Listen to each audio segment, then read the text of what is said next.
The outside man was a living reminder to the inside men, and the card sharps, con artists, and stick-up men who considered stealing from casinos, that behind the glitter and glare of the Vegas lights, killers ran the show. It was their casino. It was their money, so smarten up and walk straight. If the boss of a casino had a problem he couldn't handle, he took it to the outside man.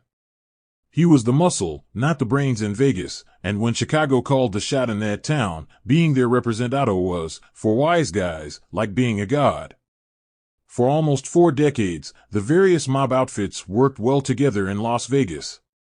There had been a few nasty incidents, like the one in 1954, when Los Angeles Mafia boss, Jack Dragna, made a sloppy attempt to get a toehold in Vegas by sending in some sluggers to scare Meyer Lansky's men, Doc Stocker and Moe Sedway. It took the New York families a few days, but they managed to send in several dozen of their best gunmen to match Dragna's invasion force. A shooting war on the Strip was avoided when a peace council was called. The gangs met in Manhattan, and Dragna withdrew his troops after Lansky gave him a cash send-off. The New York mobs figured that Chicago's boss, Tony Accardo, was behind the Dragna move, but in the name of peace, they overlooked it. Still, the message was clear. If they didn't want to get muscled out of gangster heaven, each of the families would need a strong presence in Vegas. But that didn't work either. By 1958, each organization had sent in its toughest, in some cases, craziest enforcers to represent them on the Strip. But the only thing they accomplished, as Accardo said, was to scare the fucking tourist back to Iowa. A general syndicate meeting was called, and it was decided that since Chicago had declared itself the arbitrator of all mob business west of the Mississippi, that they would appoint the outside man, the enforcer, to watch over Vegas for everyone. It gave Chicago a lot of power, but, on the other hand, having an enforcer in Vegas was overhead. There was no money in it. The real money, the real power, was inside the casinos. And that was another reason for the outside man to exist. Every outfit had an inside man in Vegas, the low-level, business-like hood, charged with watching over the skim, the millions of dollars taken out of the casino's counting rooms before the tally was reported to the government and taxed.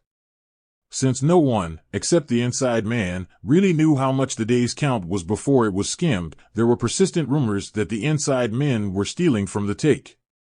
But a little stealing was expected, unavoidable really. However, sometimes the stealing got to be much, and the bosses back home needed to scare the inside men into following the rules. Enter the outside man.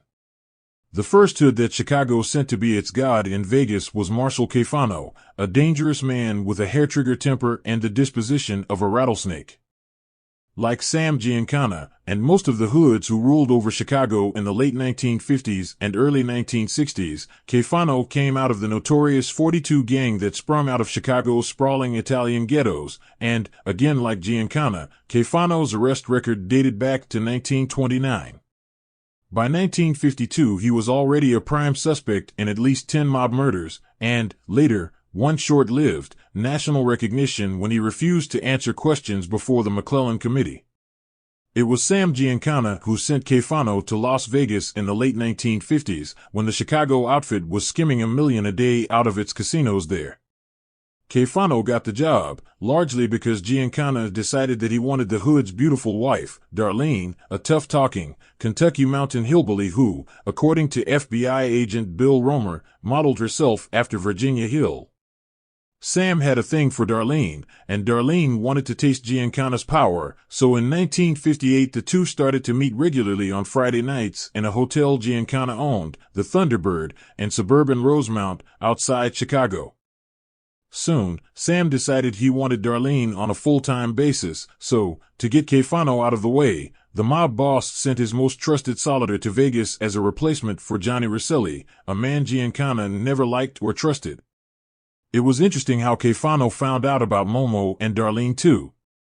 Special Agent Bill Romer of the FBI was trailing Giancana and figured out that Giancana and Darlene were having an affair.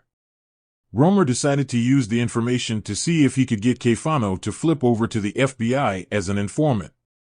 Romer stopped Caifano one night and told him about Giancana and Darlene and then asked, "So what do you think about that?" Caifano's face lit up with a smile that went from ear to ear. He couldn't be happier.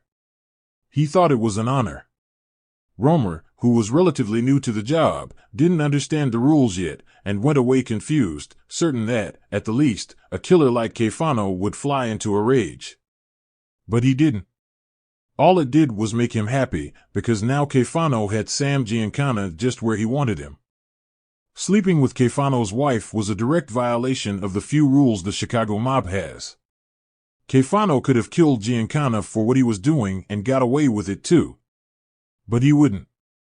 The affair between his boss and his had gotten him one of the best jobs in organized crime, and Caifano knew that as long as the affair went on, he would hold his position in Vegas. Tony Accardo, the true boss of the Chicago outfit under Paul Ricca, was appalled with Giancana's selection. Accardo was a man who liked things done quietly, in the shadows, and he knew that Caifano didn't have the suave and sophistication to handle the delicate work needed in Vegas. But Giancana wouldn't budge on his decision. But before Caifano left for Vegas, Accardo called him into Mio's restaurant, where he conducted most of his business, and told him to lay low in Las Vegas. No one gets hurt without clearing it with us first, and don't do nothing to scare the tourists. And at first, Caifano did as he was told. He laid low and minded his own business. He handled everything safely and quietly. Then he decided to let the city know he was there. He changed his name to John Marshall, dumped the cheap suits and replaced them with expensive, but loud, open-neck silk shirts, bedecked himself in gold chains, yellow pants, and $500 imported European leather loafers. He asserted Chicago's position and authority by terror and intimidation. Police have long suspected that it was Caifano who placed the bomb under Willie Byoff's truck and slashed Gus Greenbaum's throat.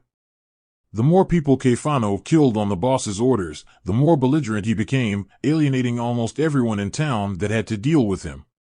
Caifano never learned that terror worked in the union extortion business or the protection and loan sharking rackets, but not in Vegas, where cooperation and low profile were the keys to success. There were few people in the Vegas mob hierarchy that he didn't manage to threaten, insult, or frighten. But he was Chicago's man, so there was nothing that could be done about it. But by the start of 1960, the people in the state government started to resent the reputation that the hoodlums in Vegas were giving their state, and they decided to do something about it. They drew up legislation that banned known mobsters from their casinos by placing their names, photographs, and background information in the so-called Vegas Black Book, and one of its first entrees, behind Sam Giancana, was Marshall Caifano. Caifano was informed, in writing and in person, to stay out of all of the state's casinos, and, if he was seen in the casinos, he would be arrested and casino operators would be fined and eventually lose their license to operate. It was the worst possible thing that could happen to any gangster, much less Chicago's representative.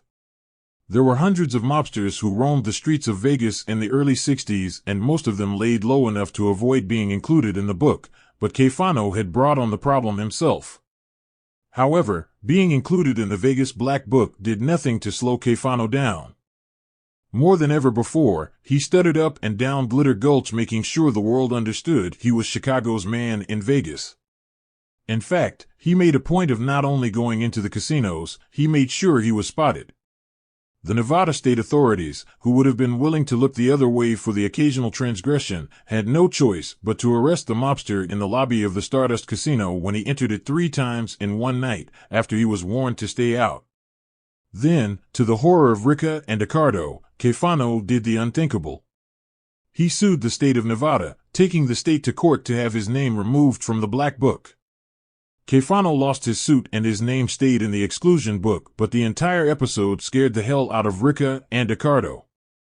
Finally, Paul Ricca stepped in and told Giancana to replace Caifano with Johnny Rosselli, whom Caifano had replaced several years before, until they could find someone else to send out to Vegas.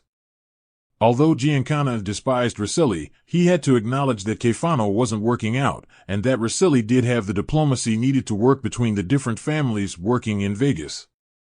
Disgusted, Tony Accardo circumvented Sam Giancana's authority and called Caifano back to Chicago and demoted him to the numbers pool, but Giancana, almost as an act of defiance, put Caifano under his wing as all-around troubleshooter.